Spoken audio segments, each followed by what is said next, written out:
नमस्कार दोस्तों, स्वागत है आपका हमारे इस YouTube चैनल सनातन सूर्यलोक में।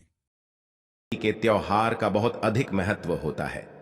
ये त्योहार फाल्गुन मास के शुक्ल पक्ष की पूर्णिमा तिथि को मनाया जाता है। इस दिन होलिका दहन किया जाता है और उसके अगले दिन प्रतिपदा तिथि को रंगों की होली मनाई जाती है। इस साल होली का त्योहार पंचांग के अनुसार फाल्गुन मास की पूर्णिमा तिथि 24 मार्च को सुबह 9:54 पर शुरू होगी। यह 25 मार्च को दोपहर 12:29 पर समाप्त होगी।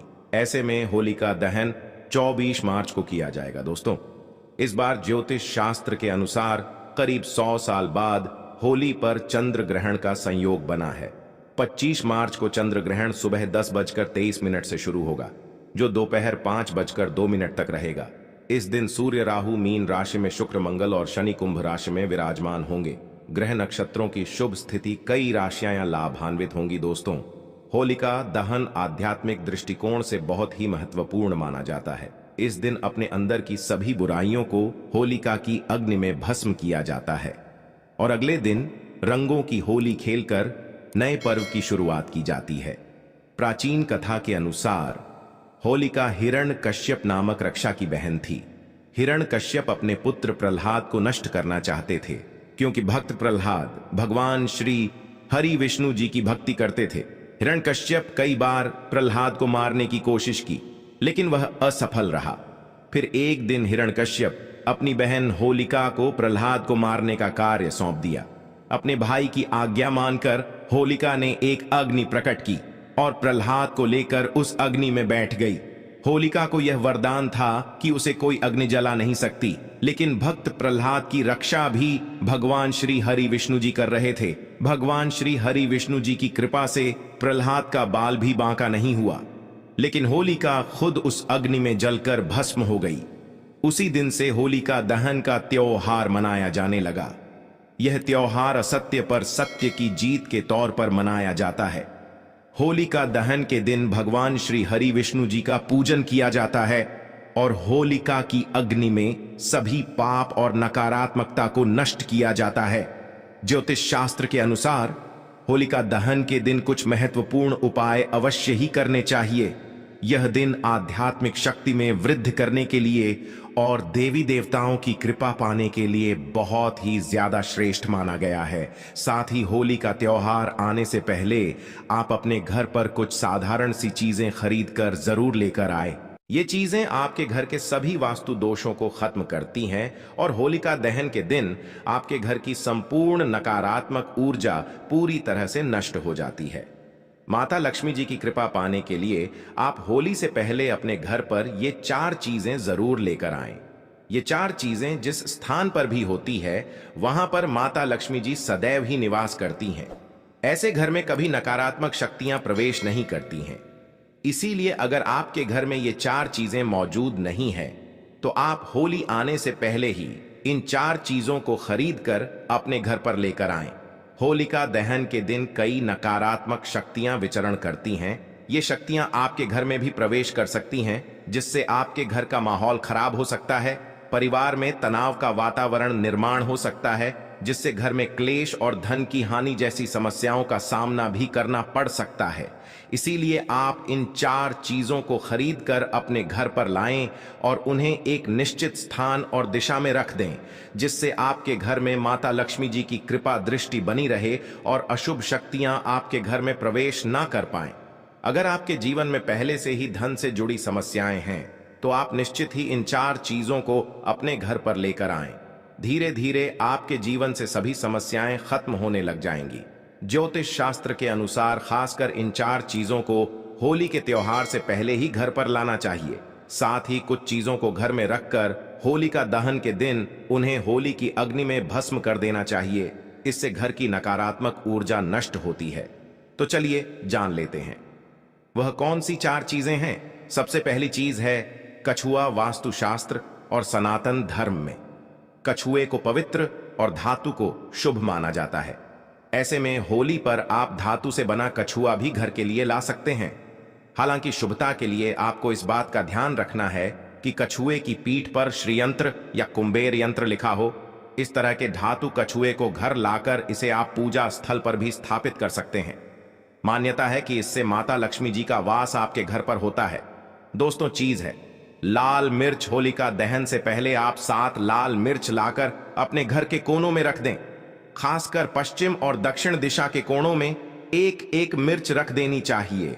इससे घर में मौजूद नकारात्मक ऊर्जा धीरे धीरे कम होने लगती है। फिर होलिका दहन के दिन इन 7 लाल मिर्च को होली की अग्नि में भस्म कर देना चाहिए। इससे घर के संपूर्ण दोष और नकारात्मक ऊर्जा पूरी तरह से नष्ट हो जाती है और आपके घर में सुख शांति का वातावरण स्थापित हो जाता है। होलिका दहन से पहले हरी मिर्च और नींबू खरीद कर लाना चाहिए और इसे घर के बाहर टांग देना चाहिए। फिर होलिका दहन के दिन पुरानी नींबू मिर्च को होली की अग्नि में भस्म कर देना चाहिए। इससे घर पर लगी बुरी नजर तुरंत नष्ट हो जाती है। लोगों की बुरी नजर के कारण जीवन में कई समस्याएं निर्माण होने लगती हैं। अचानक ही धन का खर्च हो जाता है, परिवार के सदस्य बीमार पड़ने लगते हैं। इससे बचने के लिए होलिका दहन के दिन इस उपाय को करना बहुत आवश्यक होता है।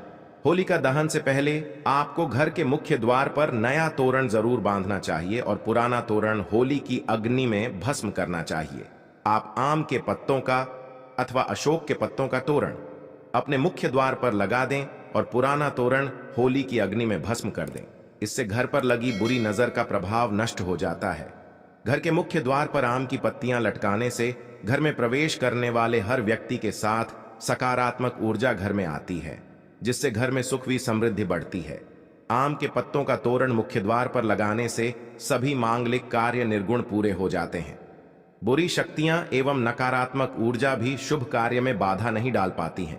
इसलिए दरवाजे पर आम के पत्तों को लटकाना शास्त्रों के अनुसार बहुत ही शुभ माना गया है। घर में धन की आवक बढ़ाने के लिए और माता लक्ष्मी जी की कृपा पाने के लिए आप होली से पहले एक जल से भरा पात्र घर की उत्तर पूर्व दिशा में रख दें और इस पत्र में थोड़ा सा नमक डालकर रखें। यह घर के अंदर की सभी नकारात्मक ऊर्जा को सुख लेता है। होलिका दहन के दिन जिस स्थान पर होली का दहन की अग्नि जलाई जाएगी, उस स्थान पर यह जल छिड़क दें अथवा स्थान को इस जल से साफ करें। इससे घर की सभी नकारात्मक ऊर्जा नष्ट हो जाएंगी। इस उपाय से आपके घर में सुख समृद्धि बढ़ती है और धन का आगमन होता है। वास्तुशास्त्र में बांस का विशेष महत्व होता है। यह नकारात्मक ऊर्जा को सोख लेता है। इसे घर में रखने से नकारात्मक शक्ति नष्ट हो जाती है। ऐसे में होली से पहले घर पर बांस का पौधा जरूर लेकर आएं और इसे उत्तर अथवा पूर्व दिशा में रख दें। इससे परिवार के सदस्यों की सेहत में सुधार आता है और सकारात्मक वातावरण का निर्माण होता है। होली आने से पहले आप भगवान नरसिंह की तस्वीर जरूर लेकर आएं। नरसिंह भगवान श्री हरि विष्णु जी के अवतार माने जाते हैं। उनकी तस्वीर घर में लगाने से संकटों का नाश होता है और घर में सुख शांति बनी रहती है। ध्यान रहे, नरसिंह भगवान की बैठी हुई आशीर्वाद देती हुई तस्वीर लगानी चाहिए, उनके क्रोध रूप की, जिसमें वे हिरण्यकश्यप का वध कर रहे होते हैं। ऐसी तस्वीर को नहीं लगाना चाहिए। वास्तुशास्त्र में इसे अशुभ माना गया है। होली से पहले आप 21 गोमती चक्र जरूर लेकर आएं और होलिका दहन के दिन इन्हें माता लक्ष्मी जी के सामने रखकर इनकी पूजा करें और एक लाल वस्त्र में बंधकर इन्हें तिजोरी में रख दें। इससे धन में वृद्धि होती है। होलिका दहन से पहले आप एक सूखा हुआ नारियल खरीद कर लाएं और उस नारियल पर स्वास्तिक का चिन्ह बनाकर अपने घर में रख दें। फिर होलिका दहन के दिन नारियल को होलिका की अग्नि में रखकर उसे परिवार के सभी सदस्यों को खिला दें। इससे जीवन में चल रही सभी समस्याएं खत्म हो जाती हैं। होली की अग्नि की राख का भी ज्योतिष शास्त्र में बहुत ज्यादा महत्व होता है। होलिका दहन की राख को अपने शरीर पर लगाने से रोगों का नाश होता है। इस राख को घर में चारों ओर छिड़क दें। इससे घर से नकारात्मक ऊर्जा नष्ट होती है।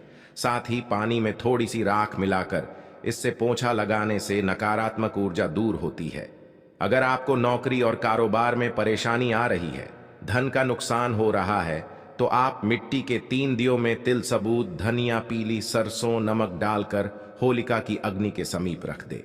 इससे जीवन में चल रही परेशानियां, कष्ट, संकट धीरे धीरे खत्म होने लगेंगे। अगर घर में धन की समस्या है, पैसा नहीं टिकता है, खर्च अधिक होता है तो आप होलिका दहन से पहली रात में लाल मिर्च के दाने निकालकर एक कपड़े में बांध लें, फिर उसे अपने सिरहाने में रखकर सो जाएं। अगले दिन शाम को होलिका की अग्नि में इन दानों को डाल दें और माता लक्ष्मी जी का स्मरण करते हुए ओम श्रीम नमः इस मंत्र का उच्चारण करें। कैसी भी धन से जुड़ी समस्या हो, शीघ्र ही समाप्त हो जाती है। ध्यान रहे, शास्त्रों के अनुसार एक पुत्र की माता को होलिका की अग्नि नहीं जलानी चाहिए। एक पुत्र की माता को इस दिन उपवास अवश्य करना चाहिए। इससे पुत्र पर किसी भी प्रकार का संकट नहीं आता है।